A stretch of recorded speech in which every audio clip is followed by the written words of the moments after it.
Hi there! In today's video we're gonna see together how to edit your rooms and your floor plan. So let's start with this project. We tap on the room 2 seconds and we can rotate our room and we can put it near the other rooms.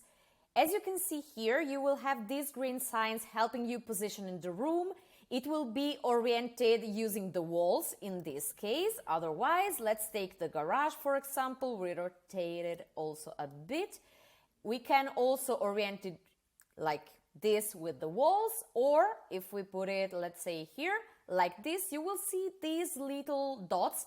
Then the corners will be taken as a reference to position your room. We let it go and voila, let's also move the kitchen here. And the floor plan is ready. Now, let's imagine that the garage it's a bit wider. We can select a room, we just take the wall and we pull it out. And voila, we have our bigger room. Or in another case, let's imagine that the bedroom is a bit too small, but we don't want to pull out the entire wall. We can add a corner like this. We take the part of the wall that needs to be moved or edited and we just pull it out like this, voila.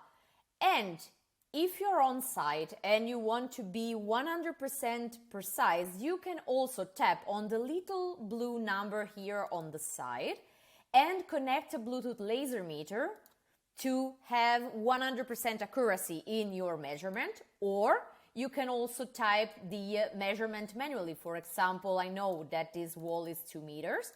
Voila, it will be adapted and the measurement will be locked too. Okay, let's say that we don't want to have a teeny tiny dining room and we want to have a bigger space. We can do that. We just need to tap on the room like this. And here we have the option merge rooms. We select that. And we will merge, in this case, the living room. Voila! We have a bigger open space.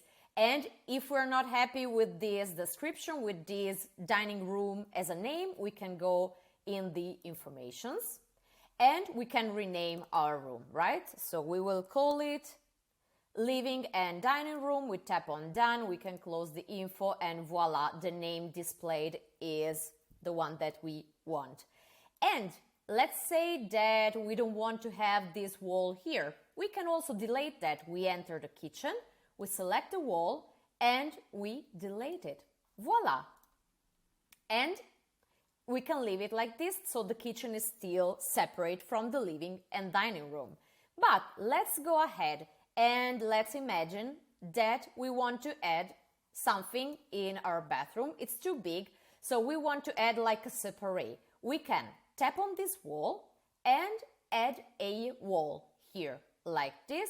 This wall will always be at 90 degrees, but we can of course resize it. We can make it, let's say, shorter, for example, like this.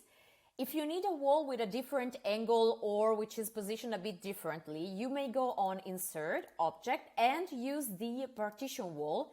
It behaves as a regular object, so it can be put everywhere in the room. You can rotate it, for example, like this, position it here, and you can also make it shorter, so it's perfect for a pony wall, for example. Let's make it 1 meter and take a look in 3D. Voila, so you can see here the difference. We have the pony wall and the other partial wall on our room. But let's imagine that we want to split the room completely. We can do that. We just need to tap somewhere on the wall. And here on the side, we have the option split room. Boom. And if we say, no, maybe it's not what I want, you can still undo it here with the undo arrow. Okay. And one last note, you can also edit a room that you perhaps forgot or that you want to add afterward. You just need to create the space. So you can enter the study, in this case, we tap on the wall, we add a corner, and we pull in the wall where we want to create, let's say, a space to fit our room. Now we have the space, we just go on Insert, Room. I take Insert a filler room, in this case, I look for a closet, for example. We position the arrow in the blank space for that room, we let it go, and voila! We also added a year closet to our project. I hope you enjoyed this video and I will see you in the next one.